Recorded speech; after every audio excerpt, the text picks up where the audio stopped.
तो क्या आप अपना नया पासपोर्ट बनवाने की सोच रहे हैं? अगर हाँ, तो ये जानकारी आपके बहुत काम आने वाली है। अब भारत में बनने वाला हर नया पासपोर्ट एक ई पासपोर्ट है और इसे अप्लाई करने के लिए सरकार ने एक नया पोर्टल भी लॉन्च किया है। तो चलिए इस पूरे प्रोसेस को एकदम आसान भाषा में स्टेप बाय स्टेप समझते हैं। तो ये देखिए, हम पुरानी पासपोर्ट बुकलेट से अब इस नए चिप इनेबल्ड ई पासपोर्ट की तरफ बढ़ चुके हैं। ये सिर्फ दिखने में नया नहीं है, इसके अंदर एक स्मार्ट चिप लगी है जिसमें आपकी सारी बायोमेट्रिक जानकारी एकदम सुरक्षित रहती है। इसका सीधा सा मतलब है बेहतर सिक्योरिटी और एयरपोर्ट्स पर तेज इमिग्रेशन क्लियरेंस। अब से भारत में जो भी नया पासपोर्ट जारी होगा वो यही ई पासपोर्ट होगा। आज हम इस पूरे सफर को 6 आसान हिस्सों में समझेंगे। सबसे पहले नए ई पासपोर्ट के बारे में जानेंगे, फिर पोर्टल पर रजिस्ट्रेशन कैसे करना है, फॉर्म कैसे भरना है, पेमेंट और अपॉइंटमेंट कैसे बुक करनी है, उसके बाद वेरिफिकेशन प्रोसेस क्या है और आखिर में पासपोर्ट आपके हाथों में कैसे पहुंचेगा। तो चलिए शुरू करते हैं हमारे पहले सेक्शन से। इससे पहले कि हम ऑनलाइन फॉर्म भरने की तरफ बढ़ें, ये जान लेना बहुत जरूरी है कि हमारे पास कौन कौन से डॉक्यूमेंट्स तैयार होने चाहिए। एप्लीकेशन शुरू करने से पहले ये 4 चीजें अपने पास रख लीजिए। आपका आधार कार्ड, जो पते और पहचान दोनों के काम आएगा। आपकी 10वीं की मार्कशीट, जो नॉन ईसीआर कैटेगरी के लिए जरूरी है। पैन कार्ड, ये ऑप्शनल है पर रख लें तो अच्छा है। और सबसे जरूरी एक एक्टिव ईमेल आईडी और मोबाइल नंबर, क्योंकि सारा कम्युनिकेशन इसी पर होगा। ये सब पहले से तैयार रखने से आपका काम बहुत फास्ट हो जाएगा। ठीक है, डॉक्यूमेंट्स तैयार हैं, बहुत बढ़िया। अब हमारा पहला असली काम शुरू होता है पासपोर्ट सेवा के ऑफिशियल पोर्टल पर अपना एक अकाउंट बनाना। चलिए देखते हैं ये कैसे होता है। ये प्रोसेस बहुत ही सीधा है। सबसे पहले passportindia.gov.in पर जाकर रजिस्टर पर क्लिक करें। अपना पासपोर्ट ऑफिस चुनें और अपनी बेसिक डिटेल्स जैसे नाम और डेट ऑफ बर्थ डाल दें। एक टिप देता हूं, अपनी ईमेल आईडी को ही अपनी लॉगिन आईडी बना लें ताकि आप उसे कभी भूलें नहीं। बस एक पासवर्ड सेट कीजिए, ईमेल पर आए वेरिफिकेशन लिंक पर क्लिक कीजिए और आपका अकाउंट तैयार है। चलिए, अकाउंट तो बन गया।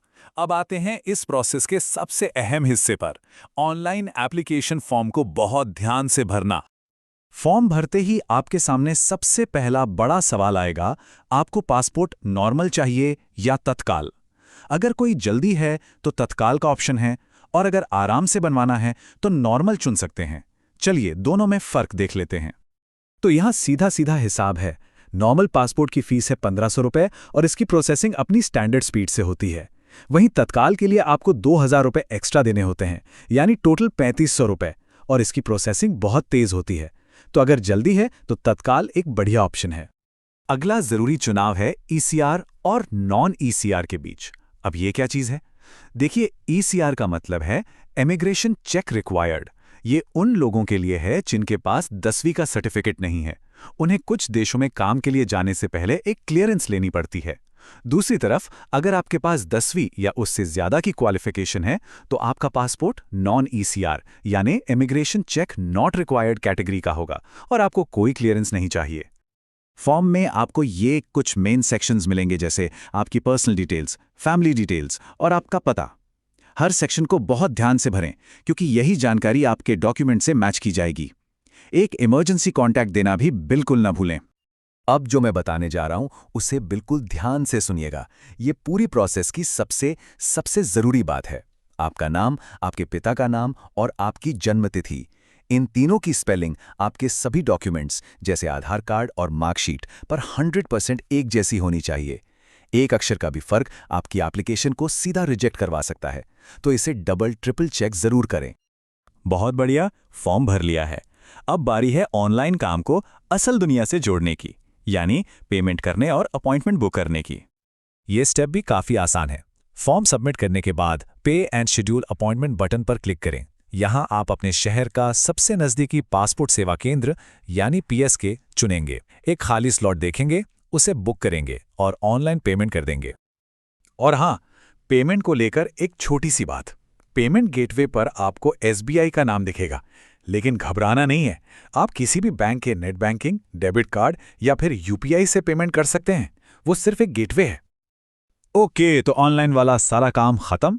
अब बारी है वेरिफिकेशन प्रोसेस के 2 सबसे जरूरी पड़ावों की, आपकी पीएसके विजिट और पुलिस वेरिफिकेशन।